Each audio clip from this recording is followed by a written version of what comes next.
So I'm a 16-year-old guy and I'm in high school right now, and my mom got married to my stepdad, Eddie, 2 years ago.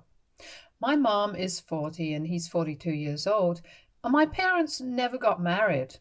I was actually the result of a really short fling after college that they thought would end in a couple of months. But then my mom got pregnant and she did not want to terminate it. So she had me, and my dad also wanted to be a part of my life, so they have shared custody of me and I switch homes every month. I spend the year alternatively with my mother and my father, splitting my time equally between them. I love my parents, and I know that both of them have made quite a number of sacrifices for me in order to be close to me. The first and biggest one is that they have had to live in the same city for years, so I don't find the commute between the two houses too difficult to deal with. I did not know about it earlier, but now I know that both my parents have had to give up on multiple opportunities to rise in their careers just because they had to remain in the same city and live close to each other. All for my sake.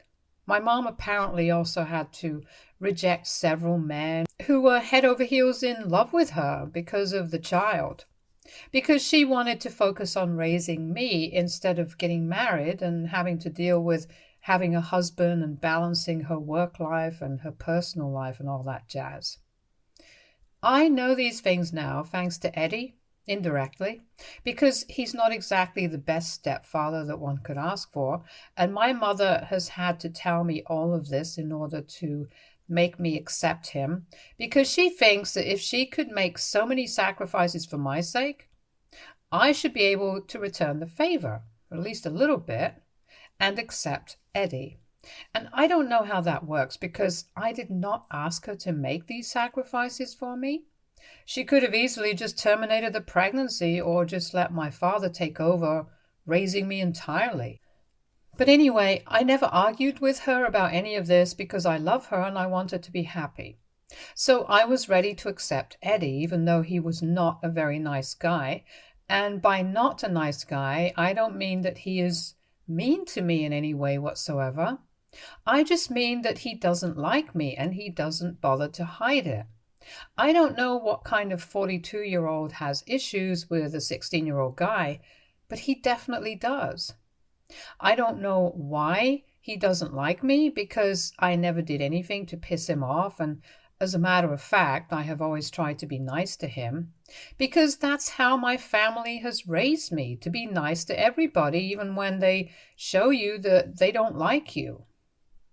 He never speaks to me rudely and never makes comments about me, and the reason behind that is that he doesn't speak to me at all. He pretends like I don't exist in the family, and this has been going on for the past 3 years. I literally have no idea what I ever did to piss him off. But one day he just decided that he was not going to speak to me, and he was going to start acting like I was not there at all. It is the weirdest thing in the world, and I'm not really used to this kind of treatment. It's like he's giving me the cold shoulder for something, but I don't know what it is. So I can't even fix my behavior because I don't even know what his problem with me is. My mother says that that's just the way he is. He does not have a problem with me, but he doesn't necessarily like me either. However, I feel like if you don't like somebody, there should at least be a reason for it. Especially when you're 42 and the other person is literally just 16. I guess it has something to do with the dynamics of me being my mother's first child or whatever. I don't even know. But the bottom line is that he does not like me and he has made it very obvious. Earlier, we used to get on okay, and the first couple of times that he came home, he would interact with me and ask me all sorts of questions about my life, and I would be very polite and answer him. But after one visit, he just decided that he was not going to speak to me. It was very random, and I did not understand why he did that. At the time, I did not question it because I thought maybe he had just forgotten to say hi to me or whatever. But then it happened so many times it became hard to ignore. So I even asked my mother if I had done something to make him angry because he was acting like I was not there in the house, and he would turn his face away every time I entered the living room or any room that he was in. And she did not tell me anything about it. She just said that he was trying to wrap his head around the fact that now he would have to deal with me being there all the time, and maybe he was just not used to it because before this, he had only dated women who did not have kids. I found that hard to believe because he himself had 2 kids. He had 2 sons, one was 15 and the other was 12. Their mother had passed away in an accident after the younger sibling was born. Also, it was not true that I would be there all the time because, as I had mentioned above, I used to go to my dad's house to live with him every other month. But anyway, a few months passed that way, and eventually I just accepted the fact that this was how he was, and he was not going to speak to me anymore.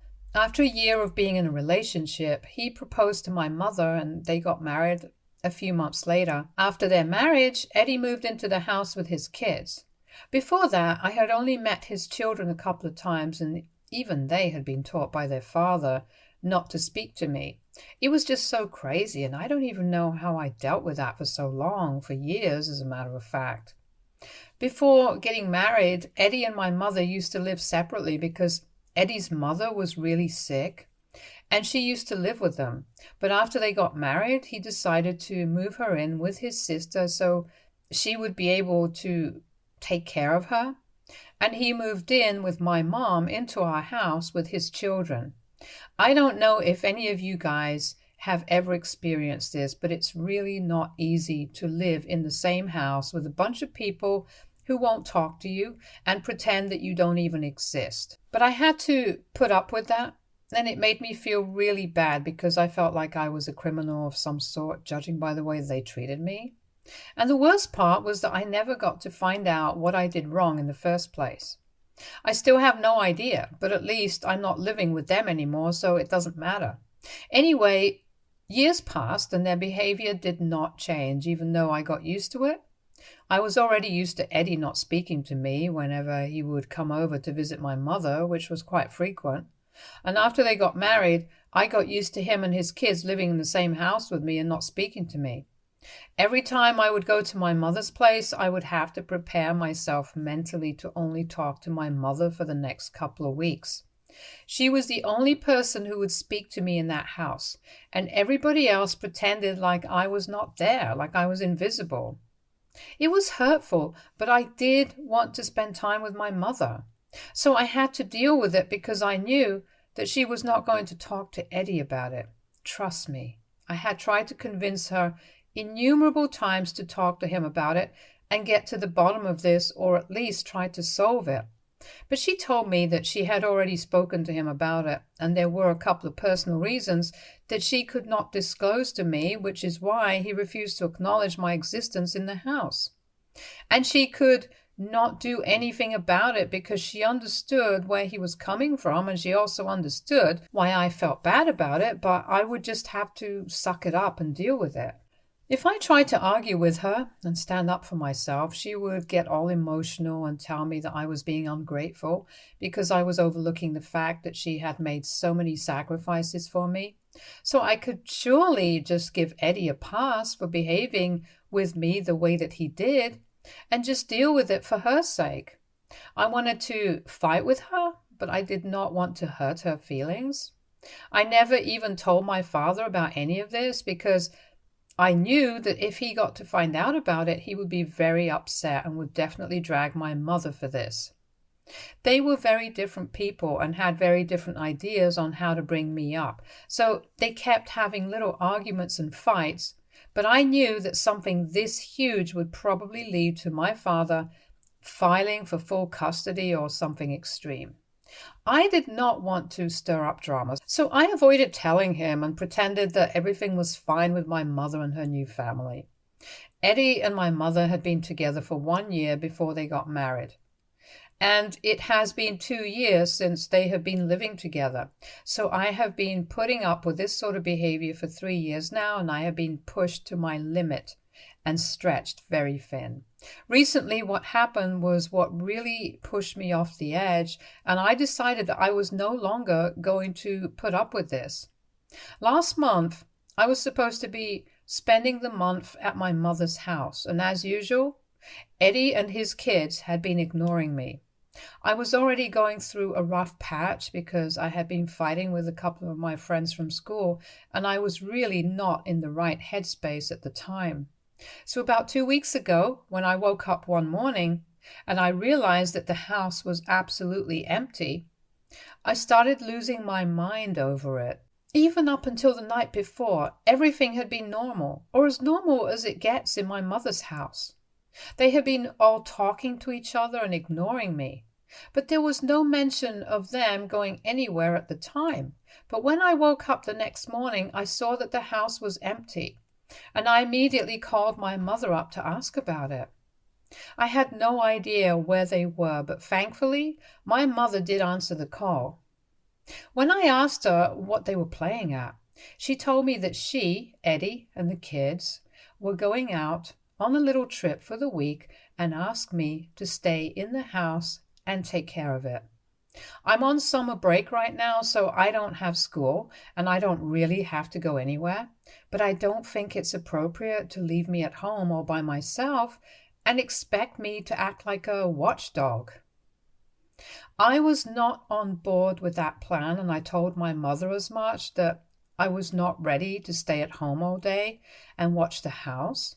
If she wanted something like that, she probably should have just amped up the security around her house instead of tricking me into staying at home. I was also just mostly upset that they had not even told me about their plan to go out on a road trip and left me at home all by myself. They didn't even have the courtesy of letting me know about it beforehand so I could decide for myself if I wanted to do it or not. I probably just would have said yes, because as a high school guy, there is literally nothing more that we want than an empty house all to ourselves.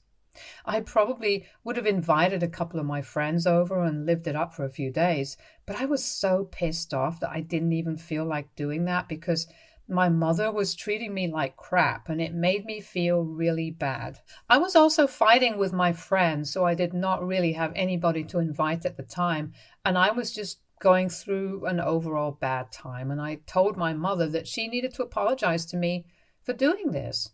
And I could understand that Eddie did not like talking to me, but the bare minimum that they could do was at least tell me that they were going out somewhere before they left. It was not very nice to just wake up one morning and realize that you were all alone. And she told me that I was making a big deal out of this and that I needed to get over it. She did not even wait for me to respond. She just hung up the call when I tried to call her back. She did not accept it and texted me back saying that she was trying to enjoy her trip and that she would talk to me once she was at the hotel. I was so upset about everything that I decided to leave. I knew that it would mean that the house would be completely empty, but I didn't care. I had tried to call my mother after that to let her know that I was leaving, but she did not answer my call, and everything went straight to voicemail. So I locked up the house and kept the keys of the house under a potted plant, which my mother usually does when she leaves. And then I went over to my dad's place to live with him, and once I got there, he was actually surprised to see me back so early because he had expected me to return after 1 week, since I was supposed to be living with my mother until the end of the month. But I had had enough. So I just came back to him and I ended up telling him everything that had been going on. I told him all about Eddie and his ridiculous behavior around me and how he had even trained his kids not to talk to me. I felt like I had done something wrong, but I didn't even know what, and it was getting on my nerves. Then I told him how my mother did not even want to talk to him about this and just let everything go on the way it was, no matter how much it hurt me. Her excuse for that was that she believed that he had his personal reasons and they were valid, but she was not even willing to tell me what those reasons were, so I would be able to make sense of what was going on around me. I had put up with this for long enough just for my mother's sake. I wanted her to be happy, and she kept reminding me that she had made so many sacrifices for me in her life, so I could do this for her. But this was getting way too much to take. I was not going to tolerate it anymore, and I was done. I had to tell my father about it because he deserved to know what my mother was putting me through. And maybe he would be able to do something about the situation because I was just so sick and tired of being treated like this, even when I have not done anything to piss anyone off. And I have always tried my best to be kind and compassionate towards everybody. Then I told him about how my mother had left me at home alone without even telling me that she and her husband and his kids were going out. And she just expected me to agree to take care of the house and make sure that everything was in its place and live on my own for the next week just because she wanted to take a trip. That was not even my biggest problem. My problem with that was she did not even think that it was important to tell me about it. When I tried to talk to her, she just kept hanging up and declining my calls like I was not even important to her. She had really crossed the line, and I couldn't put up with this anymore. After I was done telling my father about all of this, I started crying because I didn't realize just how much all of this had been weighing on me for the past couple of years. I did have a normal relationship with my mother before that, but after she got together with Eddie, everything changed and nothing was the same anymore. I felt like I was insignificant to her, and it was very difficult for me to accept. After venting to my father about all of this, he just said one thing to me, and that was that he was going to take care of everything for me now. He was obviously very upset, but whatever that he had to say to my mother, he did not say any of it to me. He just told me that he was really glad that I had shared this with him, and now it was all off my chest. He told me that I was going to be living with him, and if I wanted to go back to my mother, that was my choice, but he would not suggest doing that to me. Anyway, I've been living with him, and I did not try to call my mother after that day. And the funny part was that she didn't try to call me either. The least that she could have done was try to keep in touch with her son, whom she had left at home all on his own, while she traveled with her new family. I was really emotionally hurt by what she was doing, but after speaking to my father, I was feeling considerably lighter, and I had decided that I was not going to let this bother me. For about 5 days, we had no contact. And then, when she finally called me, I thought it was going to be to check up on me, but when I answered the call, she was yelling at me at the top of her lungs. It took me a few seconds to realize that she was yelling at me because I had left the house, and they had been robbed. Apparently, a lot of stuff that they had left in the house was now gone, including their television and a couple of other expensive items. For some reason, she was blaming me all for it. I don't know why she was doing that, because I had tried to call her and inform her that I was leaving, and I was going to stay with my father. After she had stopped yelling, I told her that I was not happy about the way she had been treating me, and I had tried to contact her several times after she had hung up, but she kept declining my calls. So she told me that I could have texted her, and as valid as her point was, I told her that I didn't do it on purpose because I was mad. I thought it was very obvious, and I had made it very clear to her that I was upset, so she should not have expected me to stay back in the first place. We got into a massive fight about it because she believed that I should have stayed at home no matter how angry or upset I was, because this was a matter of safety. And she had been trusting me and counting on me, but I did not tell her to do that. In fact, I had tried my very best to let her know that I was leaving, and I did not want to stay at home alone. But she disregarded all of my calls, so now she had to pay the price for it. These were the consequences of her actions, not mine. I found it very ridiculous that they were trying to blame this all on me, including Eddie, the first time that he spoke to me in the last couple of years, and it was only to yell at me and blame me for my carelessness. And he said a couple of other very confusing things as well, like he had always known that I would be the cause of ruin for them. I don't even know what that is supposed to mean because we don't even interact. I don't know how he came to that conclusion without even speaking to me. Anyway, my parents are now fighting because my dad thinks that this is my mom's fault, and so do I. But she thinks that this is my fault. And now my mother is demanding that my father pay her for the damages, since she thinks that if he is defending me for doing this, he should be ready to pay the price for it. I don't understand what to do now, and she will only drop it if I at least apologize to her and her family. I don't want to do that, but I also don't want her to keep bothering my father either. AITA for leaving my mother's house unoccupied to go live with my father because she and my stepdad left me home alone to go on a trip with his family without even bothering to inform me. Update 1. So it has been 2 weeks since the incident, and a lot of things have come to light since then. First of all, I was finally able to figure out why Eddie hated me so much. Apparently, as it turns out, when they had first started dating, Eddie had asked my mother if he could bring his mother over to live with them.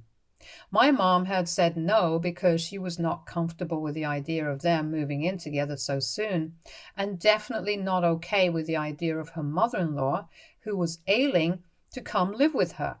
She thought that it would be too much work for her and was not up for it, even though Eddie had made it very clear that she had a full-time nurse to look after her, and she just needed people to be around for her emotional needs. My mother was already not ready to move in with Eddie and be together, and she did not want the extra baggage of having her mother-in-law live with her. But instead of being upfront with him, she pinned it all onto me. And this was about 3 months into their relationship. We were getting pretty serious about each other at that point, even though I think it was way too soon for them. But anyway, that's my mother's choice, and I don't want to comment on that. She had basically lied to Eddie and told him that she would be okay with him moving in with her and bringing his mom and kids along to live with us, but she was not sure if it was such a good idea because of me. She had made me sound like some juvenile delinquent and told him that she had dated a couple of men in the past, but they had all been driven away because of me. Apparently, I terrorized her boyfriend because I wanted to protect her and keep everybody away, since I still believed that I could reunite my parents. And she did not want to break my heart. She also did not want Eddie's mother to suffer because of me, because she had told him that I had a lot of comments to make about his family. She had told Eddie that I had referred to his mother as a useless burden on the family, and I had told her that if she moved in with us, then I would make sure that she suffered for it, something that I would never say because that's just not me, and I know how insensitive it is.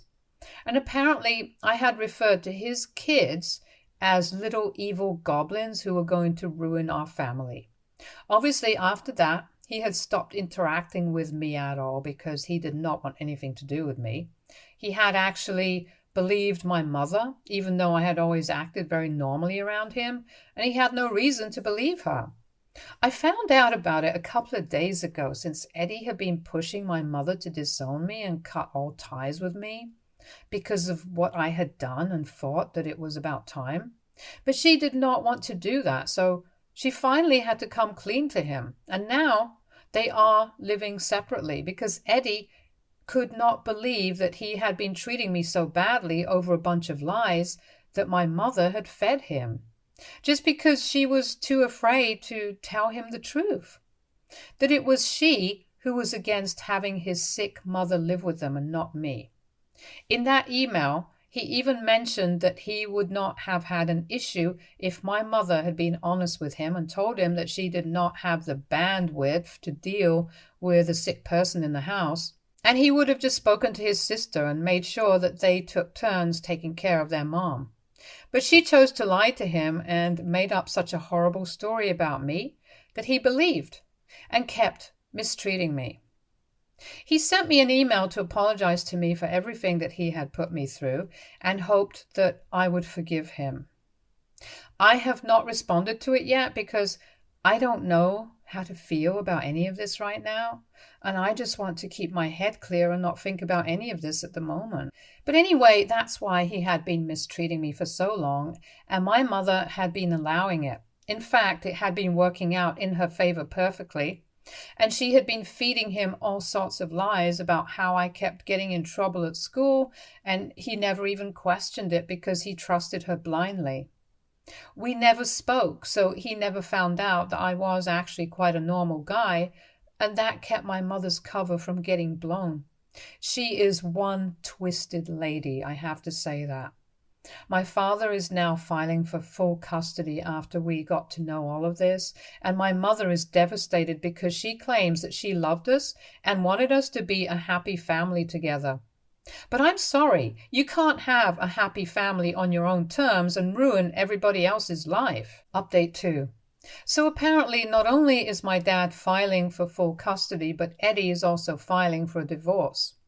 I found out because my mother sent my dad a bunch of messages begging him to talk to Eddie and fix this because she can't live without all of us. I don't know how she even expects us to listen to her after everything that she did. She made sure that I was treated badly and did not have a problem with it for so many years, knowing that she had been lying through her teeth about me to her husband.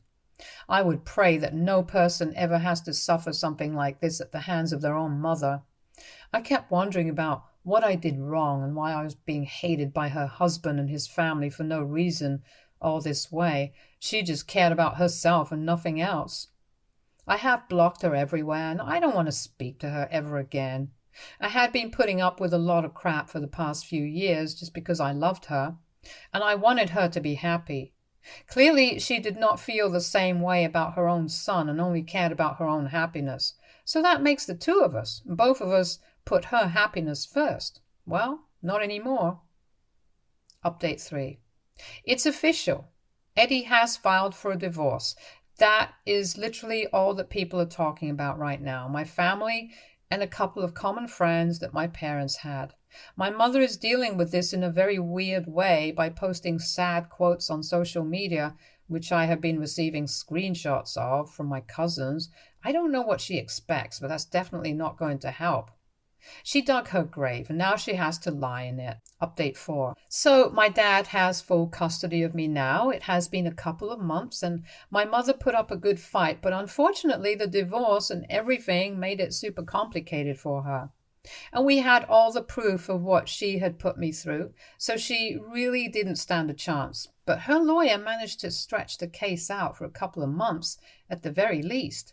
Anyway, I don't have to visit my mother now if I don't want to, because my dad is the custodial parent. She does get visitation rights, but I don't know what the point of that is, since I don't even want to talk to her anymore. I am happy with my father and life is going pretty well. I have even made up with my friends, and I'm looking forward to moving on. Stay tuned for more stories from Argo Relationships.